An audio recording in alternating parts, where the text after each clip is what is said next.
Last year, when people moved freely across the Canada-US border and gathered in concert halls to listen to music, we visited a most remarkable cross-border orchestra to find out how they made it all work. Have a look.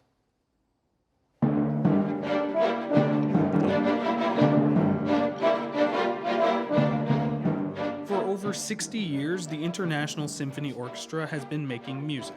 Music that can be heard on both sides of the border. That's because the community orchestra plays both in Sarnia, Ontario, and its neighbor to the west, Port Huron, Michigan.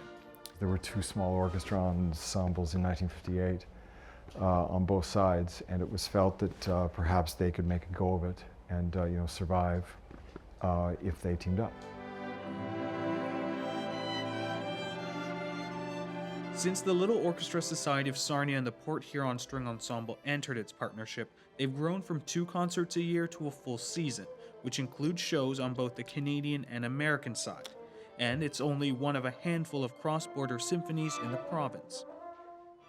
Since COVID has thrown everything up in the air, we thought we'd find out how they're doing. Anthony Wing is the executive director of the International Symphony Orchestra, and he joins us now from Sarnia, Ontario, for an update. Welcome to the show, sir. Thanks, Jan. Thanks for having me on today. So, it's been since March that the border has been closed. Tell us about the impact that has had on the orchestra. For the basic admin side, I have not been able to visit our office in Michigan since about the second week of March. So the adjustment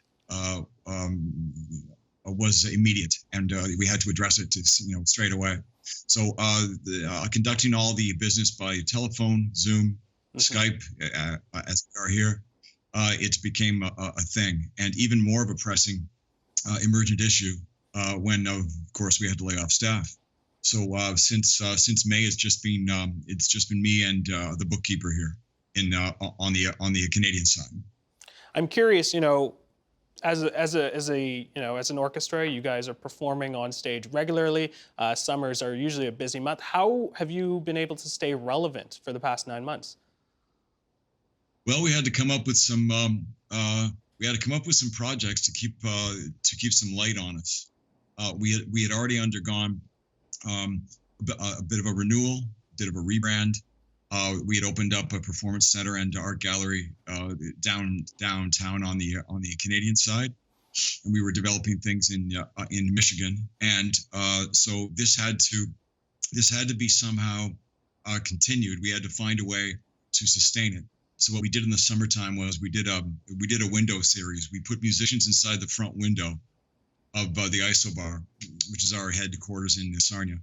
And we just ran a cord out to a speaker on the sidewalk, because it was concurrent with a shutdown of the downtown core for weekends to encourage support of small business during COVID. So we would have Saturday afternoon concerts, the window distanced, and this went on for 10 weeks, and essentially became a rent party for us. And we were able to prepare to try to usher in an online series because of it. Now, that seems like a great idea, obviously, in the summer as well. As we get into the colder months, I'm curious, you have a new series coming out later this month. Tell us about that. Well, it's called the Nexus Chamber Series. It is in a way, it is a continuance of our overarching plan to become more of a regional content provider for music, youth education, and art and culture. So we are filming empty hall concerts both on the Canadian and the Michigan side. And then it's all edited together and it's offered online. There will be 5 episodes. And the first one will be the Christmas special, which will drop on 21st of December.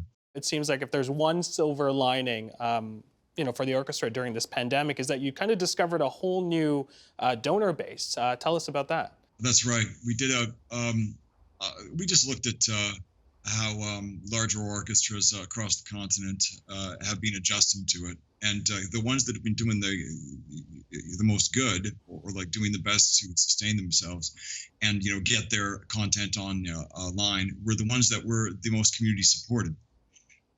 So we first came out with a drive in the spring, where we reached out to people with no history, and groups and businesses with no previous history of symphony support. So the appeal was to be interested not in season tickets or an online content, but to keep this regional media or organization going until we are able to reunite our members. Anthony, I want to thank you so much for coming on the show tonight, and I wish you the best on your shows later this month. Thank you again.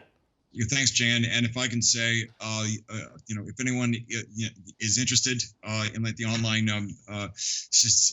series, just send us an email to tickets@theiso.org.